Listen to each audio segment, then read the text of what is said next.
más bien dicho. Virginia ha hecho mucho. She's been around for a long time, like some of us have. She's done many things in the community. Muchísimas cosas que ha hecho ella también.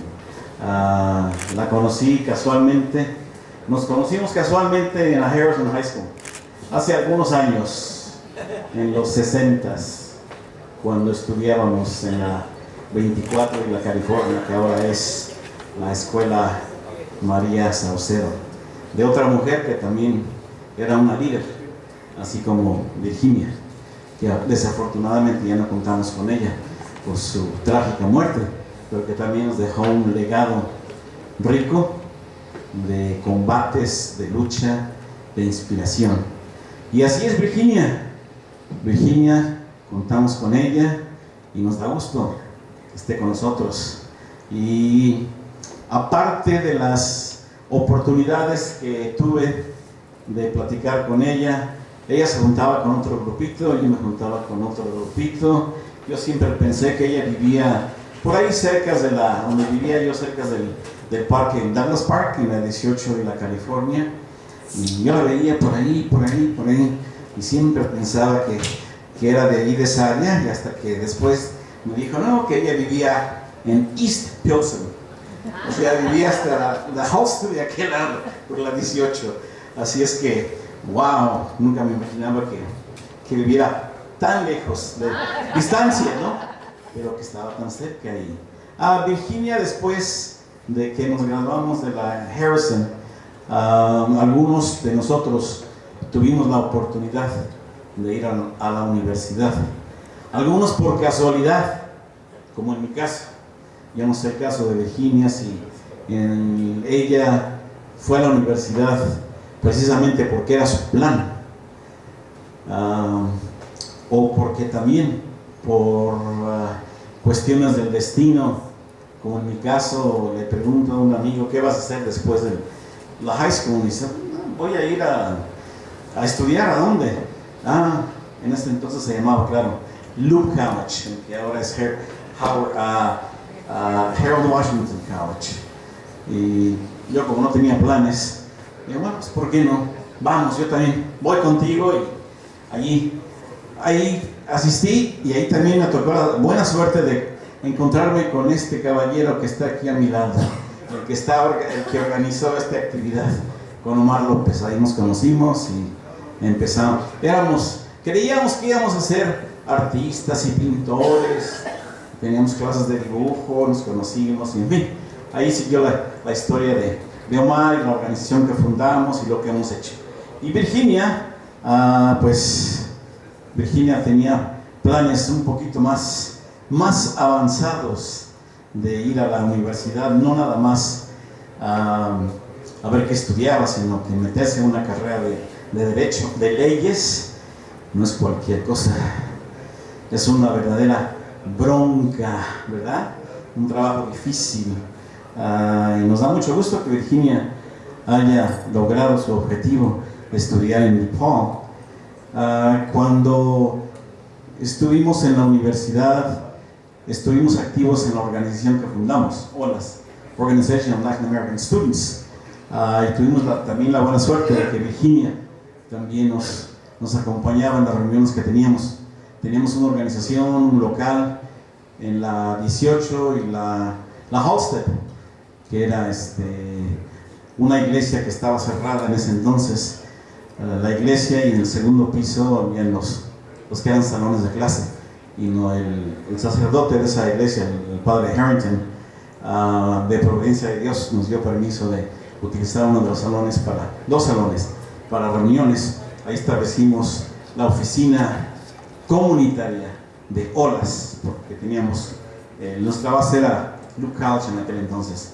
Entonces Virginia también, junto con otros compañeros de diferentes universidades y high schools, nos reuníamos todos los domingos por la mañana para platicar, para planear, para coordinar los movimientos, las actividades que íbamos a llevar a cabo. Y Virginia se encontraba siempre también ahí con nosotros. Una noche en particular que quiero mencionar, donde no nos acompañó, porque yo sé que estaba muy ocupada, pero aunque no nos acompañó, físicamente.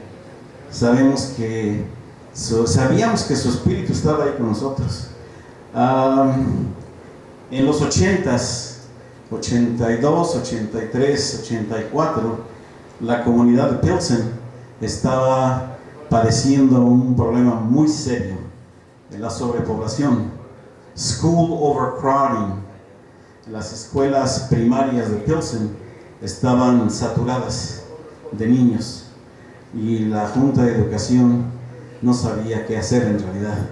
La solución más fácil para ellos era, claro, encontrar un espacio sin construir una escuela nueva. Entonces a alguien se le ocurrió que la Harrison High School sería un sitio ideal para cerrarla y convertirla en primaria, porque no tenía los estudiantes que tenía antes. La Harrison se había construido como para 3.500 estudiantes y en ese entonces tenía un poquito menos de 1,000, porque con la planeación del CPS construyeron la Benito Juárez, y los estudiantes mexicanos, latinos que venían de Pilsen ya no venían a la Harrison. Y después construyeron la Collins High School en el Douglas Park, y los estudiantes afroamericanos que venían de North Lawndale ya no venían a la Harrison. Entonces decidieron cerrarla. Sin embargo, los padres y los estudiantes de la Harrison decidieron que la idea de cerrarla no era buena idea, que se iba a dar una lucha. Nos organizamos en ese entonces. Yo trabajaba de organizador de padres en esta área con los padres de la Harrison, y tratamos de que hubiera más gente que nos ayudara, gente que había sido estudiante en la Harrison, que se había graduado de la Harrison, como Virginia. Invitamos a muchos de ellos. Algunos de ellos vinieron, otros no vinieron, pero de cualquier manera nos acordábamos mucho de Virginia por esta razón, porque luchamos de todas maneras. Tuvimos un boicot. We put together a boycott. We boycotted classes for about a week. All the students did not go to school. We had to set up classes at different sites in the community, churches, St. Romans, not too far from Harrison, and Assumption Church across the street from Harrison, and the Boys Club also. So we did that. We went to the Board of Education. We rallied. We marched. We boycotted. There was even a lawsuit filed by one of the teachers, who also happened to be an attorney. Gibson, his last name, I forget his first name. His last name was Gibson. He filed a lawsuit against Chicago Public Schools.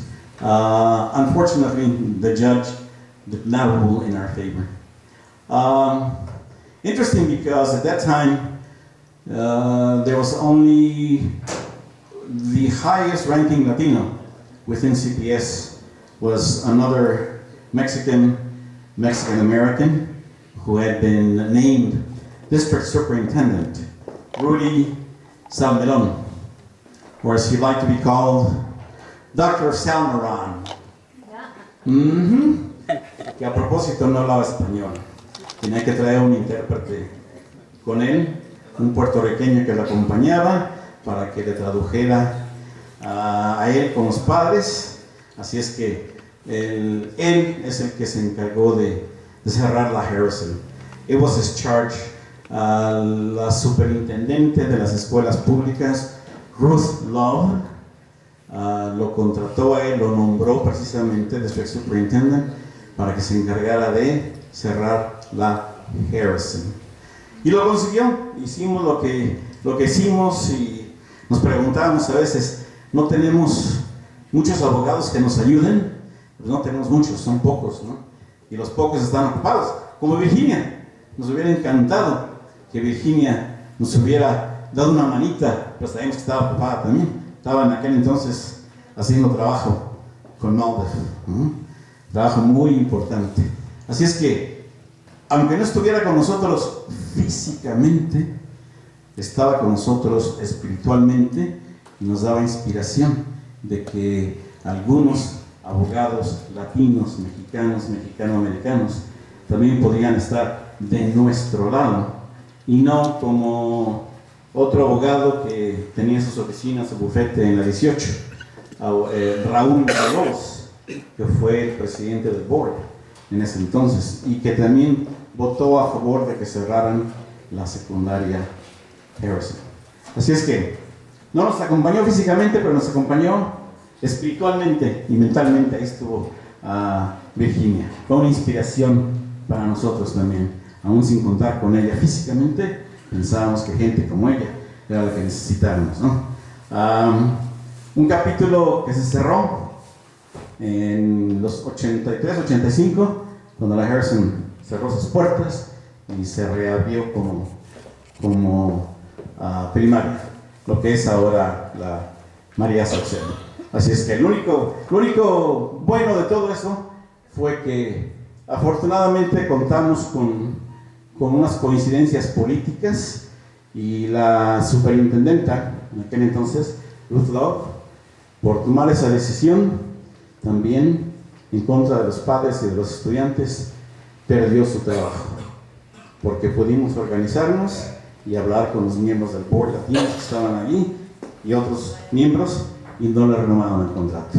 Así es que nos dio mucho gusto presentarnos un día a la junta y decirle: Dr. Love, you closed down our school, but guess what? You won't be around anymore. And we're happy about that.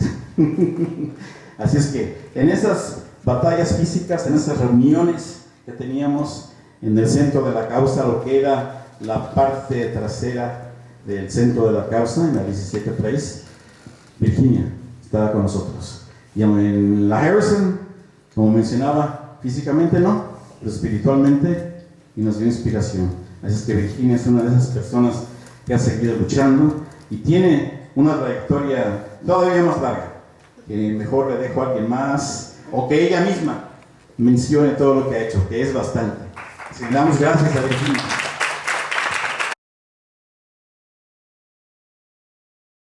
I'm going to turn into English. It's I have to admit it's easier for me. I am bilingual, si hablo español, pero voy a hablar en inglés. I've been charged with introducing two individuals who are going to be coming up and joining me in a few minutes and say a few words about Virginia. And but first, before I do that, I want to, I don't know if Virginia knows this, but I must have just graduated from the University of Illinois, and I was thinking of going to law school. I majored in political science, and my family background, having the parents that I have, I've always enjoyed community activism and politics and government, kind of all mixed up together. So Virginia first stood out to me when I graduated. I remember when I graduated, I would hear about Virginia Martinez. And so that makes, how old was I? I was young. So I thought, how cool is that? This woman, Virginia Martinez, Mexicana, from the neighborhood. And I thought, wow, although we talk a lot about being a mentor to young women and young men, and being a mentor, I think in a traditional sense, when we speak about mentorship, we think about taking someone on and having them shadow us and physically like be there with us, and this is where we work and this is how we conduct meetings. But you know, mentorship for me, I didn't have that traditional mentorship experience. My experience was observing women like Virginia Martinez, and she probably didn't even know this, but you know, just watching her work in the community, quietly or not quietly, and getting things done in a very methodical, consistent way. And I saw that unfold. And as a young woman, that was very, very important and impactful to see someone who spoke my language, understood my culture, bilingual, bicultural, and to use one word, if I were to ask, think of a word, that describes Virginia, and I would think of the word of fearless. Absolutely fearless is how I would see her move within institutions, outside of institutions, within her community, but always fearless and consistent of her values, and proud, very proud of who she was, strong cultural identity. And give a few words as a young Mexican American here in Chicago. Unfortunately, a lot of young women my age are not aware of women like Virginia and other women leaders that came before us, because these things are not taught in our public schools and in our schools in general. So I'm going to give a few words about that. So as a representative of the millennial generation, if I can say that, of Mexicanas and Chicanas and Latinas in Chicago and the Midwest, it's really hard to point to women that we can look up to, who look like us and who hold a position of power. And not just economic power, although that is important, but changing policy and influencing the course of our communities. We come from traditions that, although they are very beautiful and very rich, at times they silence the intellect and the capacity of Mexican-descended women. This is especially true in the public space. So the fact that Virginia broke these barriers in the first place should be very inspiring to all of us. As I said earlier, our schools don't teach us about our local history. They don't really teach us about our bicultural history. But if they did, I think we would find out that Virginia played a huge role in giving our Mexican neighborhoods a voice in city council. If you think that the immigration climate is difficult right now, well, it is, but I can only imagine how it was like when there were no Latino aldermen, no Latino wards, practically no representation in the census, and therefore no political power. I can only imagine that. I think I'm too young, or maybe I wasn't even born when that happened, but I can imagine the invisibility of the Latino community here in Chicago. Virginia Martinez, as a lawyer and as an advocate, she was able to say ya basta to the violation of our civil rights as Latinos here in Chicago. So for me, es un honor, it really is an honor to attempt to continue, to give continuity to the work that she has done. So please join me in giving Virginia Martinez a round of applause.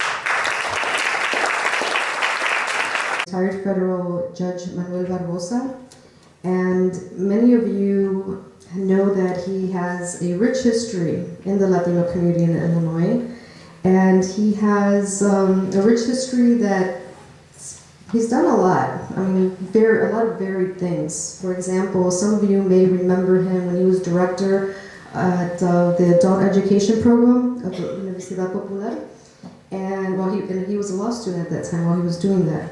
Or maybe you might remember him as the longest serving chairman of the Illinois Human Rights Commission to date. But more recently, Judge Barbosa has become a published author. And he has a book. I hope all of you should have it, and if you don't, you need to read it, because it really is an interesting book that describes his family's odyssey of coming to the United States and how he becomes a federal judge. The title of the book is The Littlest Wetback, and it really carries you through that odyssey in a very interesting way. So please join me in welcoming Judge Manuel Barbosa.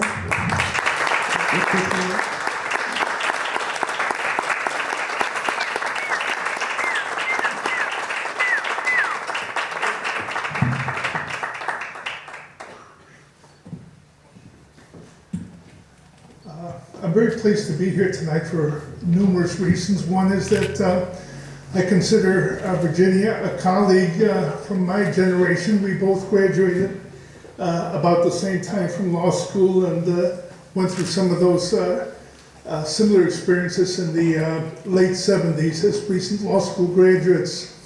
But I'm also happy to be here this evening because the Day of the Revolution is always a very special occasion for me. One of our patrons of this state, Abraham Lincoln, often used to open special occasions by saying it is fitting and proper that we should do this. And I think it's very fitting and proper that we do this today. Abraham Lincoln also used to say, we must not allow the silent artillery of time to kill our memories and the values attendant to them. And I think that's very appropriate. I think someone spoke earlier this evening about our history and the importance of keeping our history. It's important not only because it's a source of strength and inspiration, but it keeps alive the values that are important to us. And I think what you're doing in that regard is very valuable. I'm going to make remarks in Spanish and English as our host Omar suggested I do, so with your indulgence. I've also written my remarks down, if you'll excuse that, perhaps because it's political season, I've seen so many people without notes do what a Mexican philosopher referred to as meter la pata, so I'm going to try to avoid that. Es muy justo y apropiado que hoy, siendo el 150º aniversario de la Revolución Mexicana, en esta noche estemos celebrando la gran labor de una persona en nuestra comunidad, porque la Revolución Mexicana fue un capítulo en la historia que le dio inspiración a los poetas, pintores, trovadores, artistas, y nos inculcó en la sangre la más fuerte inclinación humana por la justicia y la igualdad, y la persona a quien se le reconoce esta noche es una personificación de esos nobles valores, como vamos a ver. I'm going to make a few remarks in English now to try to give a summary of just some of the many things that Virginia has done in this community. As an attorney at law, she's currently Director of Policy for Community Renewal Society, CRS, which is a faith-based organization that informs, organizes, and trains communities and individuals to advocate for social and economic justice. Martinez previously served as Senior Policy Analyst for the Illinois Latino Family Commission, which advises the governor and legislators on issues that affect Latinos. She served as Legislative Staff Attorney in the Chicago office of MALDEF, where she was responsible for monitoring regional, state, and local legislation and policy issues affecting Latinos in the 11-state Midwest region. In 1975, Virginia, along with Viola Armijo Rouse, became the first Latinas to be licensed to practice law in Illinois.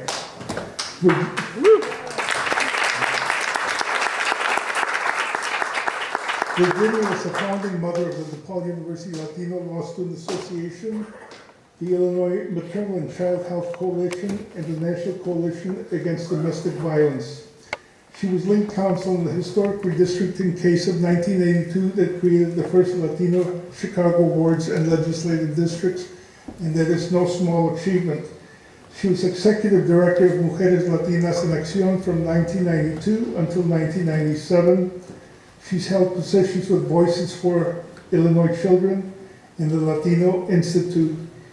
Over the years, she has volunteered for many organizations, and there's a rather lengthy list of awards and achievements that she has been recognized for. Among them, I'll just mention a few. She was one of 100 women making a difference in Chicago, the Cook County State's Attorney's El Humanitario Award, Lifetime Achievement Award from the Hispanic Lawyers Association of Illinois. Virginia had the life-changing opportunity of participating in the 1995 UN Conference on Women in Beijing, China. She's a frequent speaker on issues affecting Latino women and children. She's the proud mother of Miguel and Natalia, And they have a dancer, I'm told, and cake decorator. I don't think she does them at the same time. And they sporadic crafter, or craftier, I'm not sure what the proper crafter, okay. She strives to put into practice her skills of collaborative leadership, including diversity and gender into everything that she does, using creative methods of communication and networking that encourages those who need a kind word or a helping hand. But for me, most importantly, I remember her in those early days of our tenure as attorneys. I know that she was very highly regarded by her colleagues, of which I was proud to be one of them. And tonight, Virginia, I am very honored and proud to be part of this ceremony, recognizing all of your achievements and presenting you with the TLATOANI Award.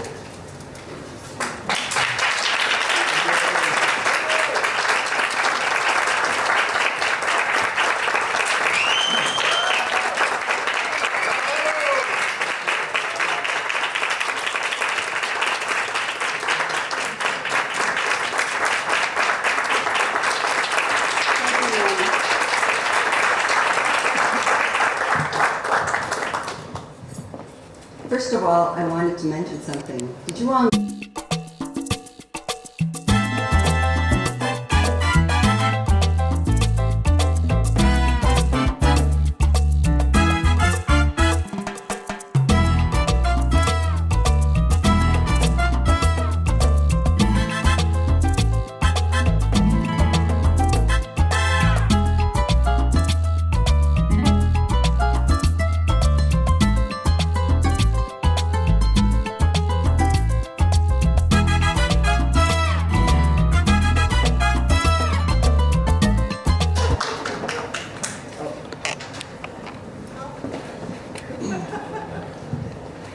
Es un honor estar aquí con ustedes celebrando la Revolución Mexicana y las mujeres de la Revolución.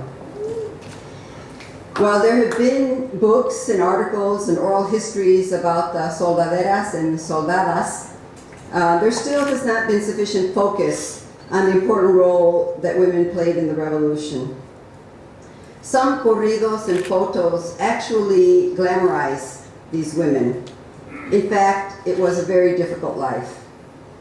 Some women joined to care for their husbands or their sons or other loved ones. They cooked, carried supplies, and became nurses to the wounded, often carrying them from the battlefields to safety. They brought their children along and sometimes watched helplessly as those children were murdered or starved to death. They rode on top of the trains or between the cars, since the horses which were critical to the revolution, had the space within the cars. Other women became respected military strategists and fighters. They fought and died in pursuit of freedom. Many were also fighting for women's equality and the right to vote.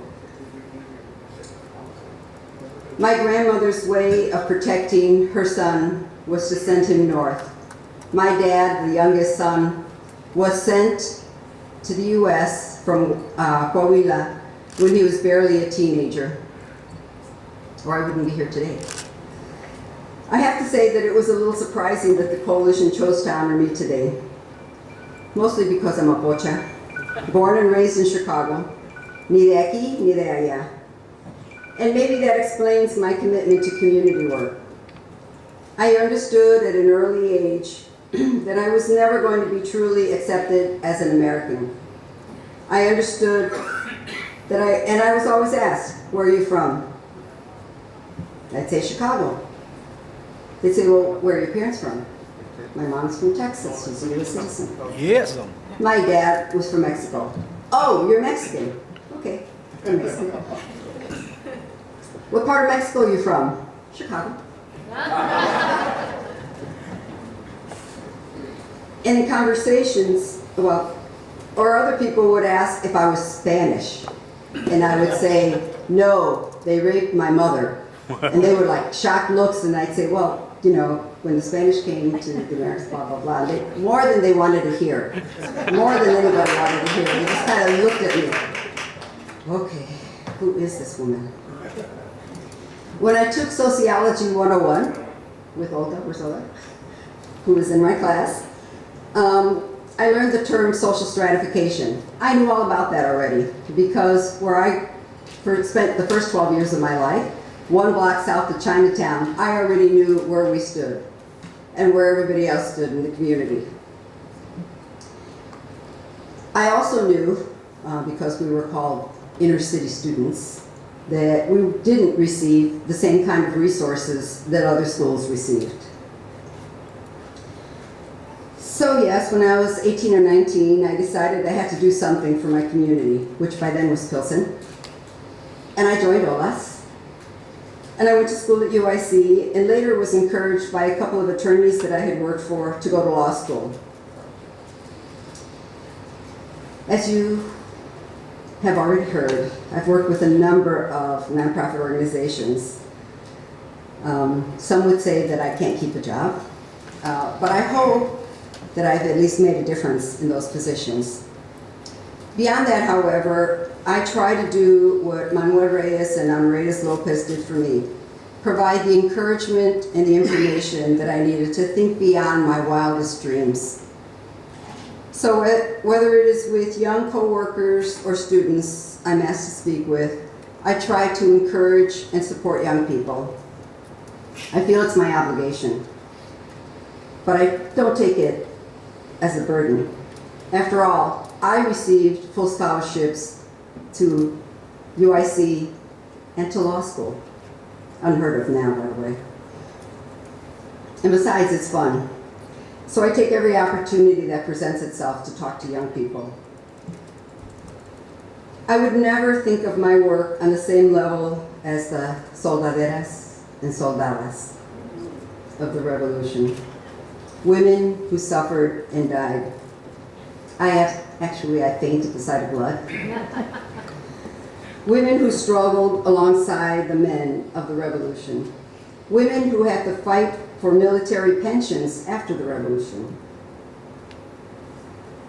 Soldaderas and soldadas, whose names are barely remembered. Women like Petra Herrera, a military strategist. Angela Jimenez, who was a spokesperson for the soldaderas, as well as directly working in the war effort.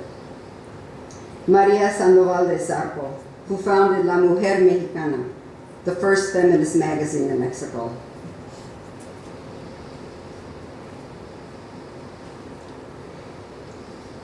But there are other ways to fight the fight.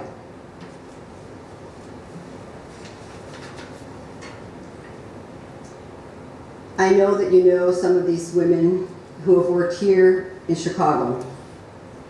Women like Hilda Frontani, Carmen Velázquez, Maria Cerda, Teresa Fraga, Ada Lopez, Aida Giacello, Ana Castillo, Diana Solis, Silvia Puente, Elena Mulcahy, the women of OLAS like Mina, the women of LULAC like Rosemary and Blanca, the younger women, Lily Jimenez, Olga Bautista, Tania Anzueta, Tania Cabrera, Annette Urostegui, Leticia Madrigal, and a couple of young women that I met just today who are working on the access bill to make sure that dreamers get access to state scholarships.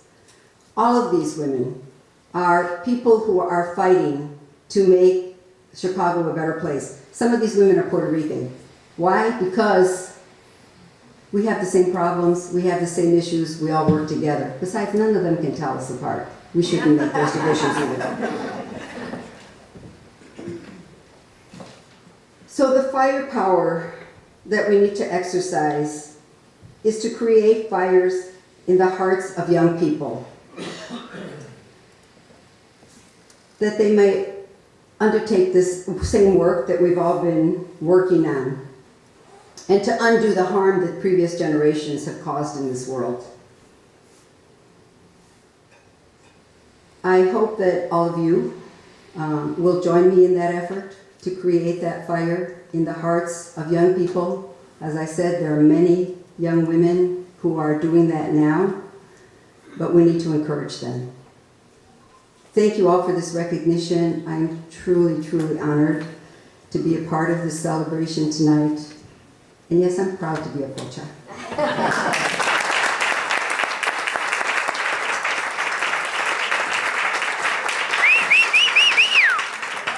Thank you so much, Virginia.